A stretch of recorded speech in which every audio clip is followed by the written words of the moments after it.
नमस्कार, मी अनघा.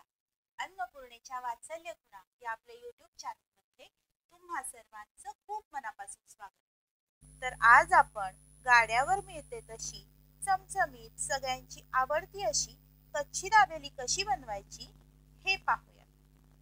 कच्ची दाबेली ही लहानांपासून मोठ्यांपर्यंत अनेकांची आवडती डिश आहे. लादी पावमध्ये बटाटा, चिंचेची चटणी, डाळिंबाच्या बिया, शेव, मसाला, शेंगदाणे, कांदा असे विविध पदार्थ घालून तव्यावरती भाजून मस्त चमचमीत कुरकुरीत अशी डिश तयार होते. ही डिश आपल्या सगळ्यांचीच आवडती आहे. कच्ची दाबेली हा पदार्थ अगदी सगळ्याच खाऊ गल्ल्यांमध्ये मिळतो. पण आता गंमत अशी आहे की यात कच्चं काहीच नाही, तरीही याला कच्ची दाबेली असं का बरं म्हणतात, हा प्रश्न आपल्यातील अनेकांना पडतो. तर याचं उत्तर म्हणजे या पदार्थाचं ओरिजिन. कच्ची दाबेली हा पदार्थ मूळचा गुजरात मधील कच्छ या भागातील आहे. तर कच्छ या शब्दावरून कच्ची असा शब्द रूढ झाला आणि आता दाबून करतात म्हणून याला दाबेली असं म्हणतात. त्यामुळं कच्ची दाबेली या नावाने ही डिश सर्वत्र पोहोचली. गुजरात मधून मुंबई आणि मुंबई मधून अगदी कानाकोपऱ्यात ही डिश सर्वत्र मिळते आणि आपल्या सगळ्यांचीच अगदी आवडती डिश आहे. कच्ची दाबेलीसाठी लागणारं साहित्य आहे चिंचेचा कोळ, कोथिंबीर, डाळिंबाचे दाणे, एक मध्यम आकाराचा कांदा बारीक चिरून घेतलेला आहे. हे तिखट शेंगदाणे आहेत जे मी रेडीमेड विकत आणलेले आहेत. 0 नंबरची म्हणजे बारीक शेव, कच्ची दाबेलीसाठी मिळतात बाजारात ते पाव. इथे मी साधारण 4 मध्यम आकाराचे बटाटे उकडून त्याची सालं काढून घेतलेली आहेत. मसाल्याचे पदार्थ ज्यामध्ये आपल्याला लागणार आहे तिखट, हळद, हिंग, त्याच्यानंतर थोडासा गूळ, मीठ, पाणी आणि तेल. कच्ची दाबेली मसाला जो सगळ्यात महत्वाचा आहे आणि अमूलचं बटर. सगळ्यात आधी आपण जी चिंचेची चटणी आहे ती तयार करून घेऊया. ही चटणी थोडीशी आंबट गोड असते. तर सगळ्यात आधी कढईमध्ये मी चिंचेचा कोळ घालून घेते. याच्यामध्ये मी बऱ्यापैकी पाणी घातलेलं आहे. तर हे पाणी आपल्याला व्यवस्थित आटवून घ्यायचं. चवीपुरतं मीठ घालून घ्यायचंय. 1 चमचाभर तिखट घातलंय याच्यात मी आणि गूळ घालायचा. साधारण 3 ते 4 चमचे मी इथे गूळ घालून घेतलेला आहे. साहित्य छान मिक्स करून घ्यायचं चिंचेच्या कोळामध्ये आणि हे आपल्याला व्यवस्थित आटवून घ्यायचं. आपली चटणी तयार होतीये तोपर्यंत इथे मी बटाटे मॅश करून घेते.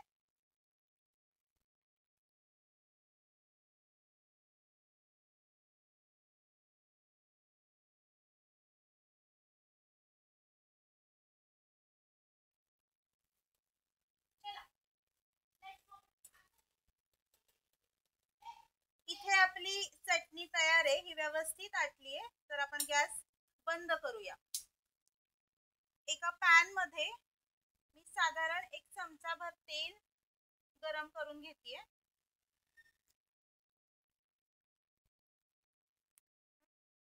आपलं तेल गरम झालंय तर मी गॅस अगदी बारीक केलेला आहे. याच्यामध्ये सगळ्यात आधी थोडासा हिंग घालायचा, थोडीशी हळद, तिखट घालायचे 1 चमचाभर.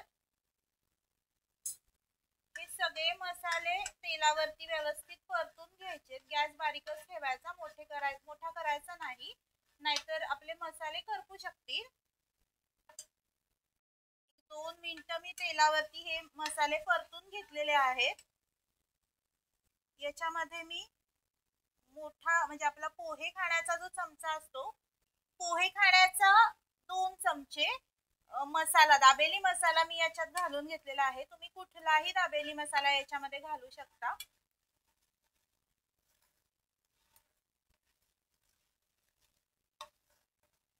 खूप छान वास येतोय. तेलावरती सगळे मसाले परतले जात आहेत छान.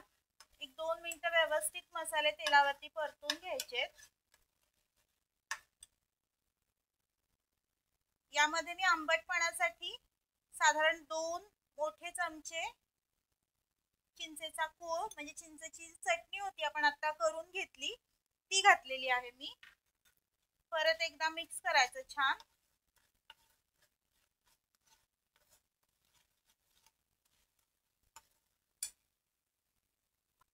आता यामध्ये आपण पाणी घालून घेऊया.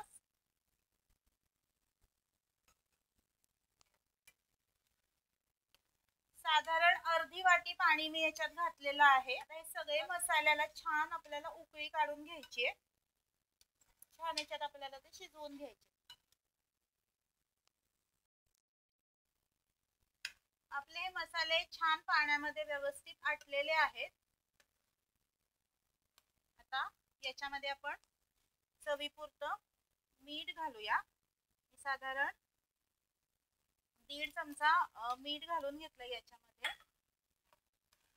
आपण बटाटे शिजवताना पण मीठ घातलेलं होतं तर त्या अंदाजाने मी मीठ घातलंय. आता यामध्ये आपण मॅश केलेले बटाटे घालून घेऊया. बटाटे पण आपल्याला या मसाल्यांमध्ये छान मिक्स करून घ्यायचे.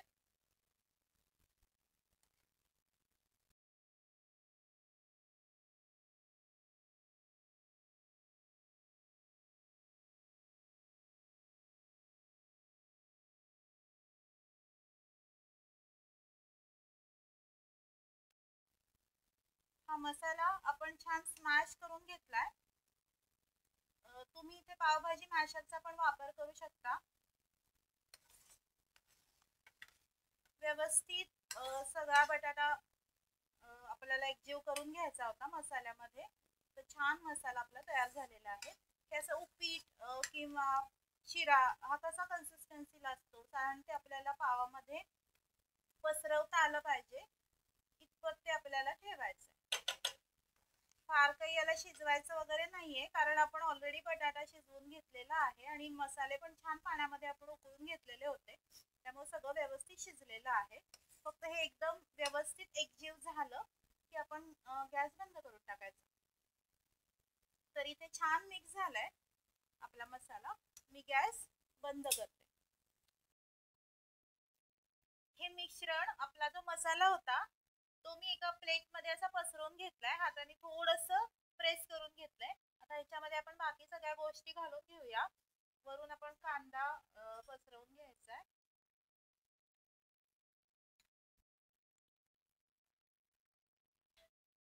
तिखट शेंगदाणे घालायचे.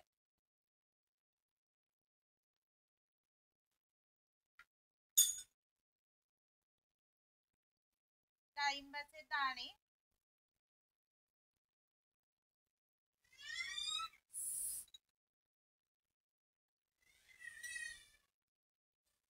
आणि कोथिंबीर.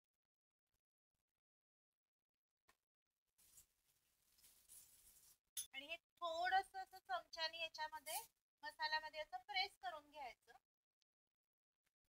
सुंदरसा आपला कच्ची दाबेलीचा मसाला तयार आहे. आता आपण याला पावामध्ये भरून घेऊया.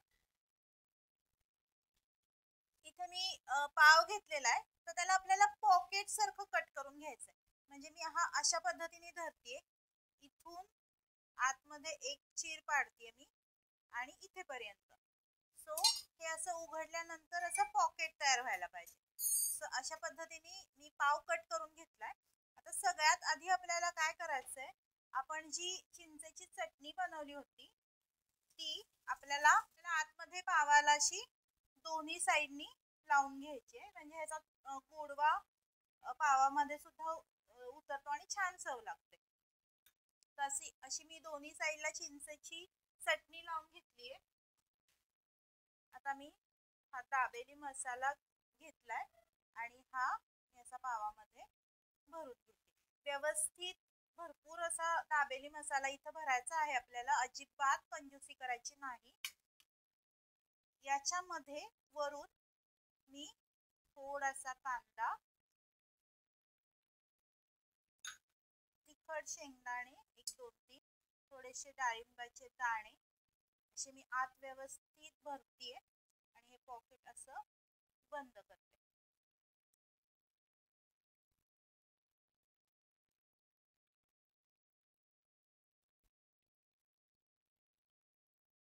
अशा पद्धतीने हे आपण व्यवस्थित भरून घेतलं. दुसराही पाव मी दाखवते.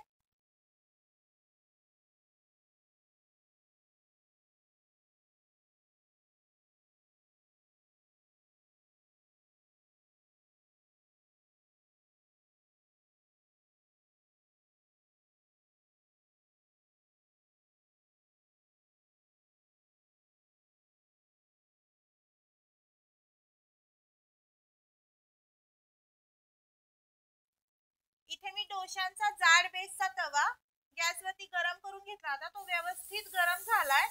तर याच्यावरती मी आता बारीक केलेला आहे गॅस आणि याच्यावरती हे पाव आपण छान भाजून घ्यायचे.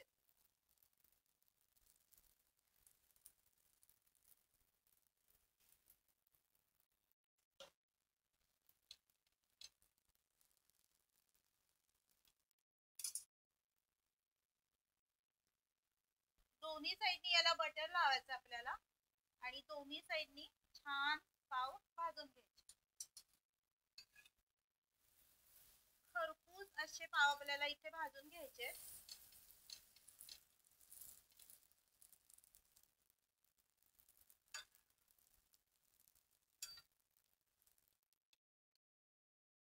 इथे मी सगळे पाव छान भाजून घेतलेले आहेत बटर घालून.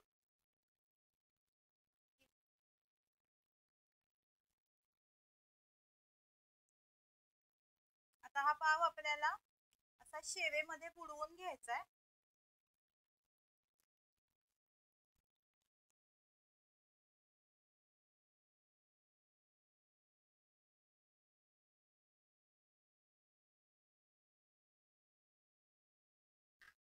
वरूनही आपल्याला मस्त शेवेने असं गार्निश करून घ्यायचंय. थोडासा कांदा,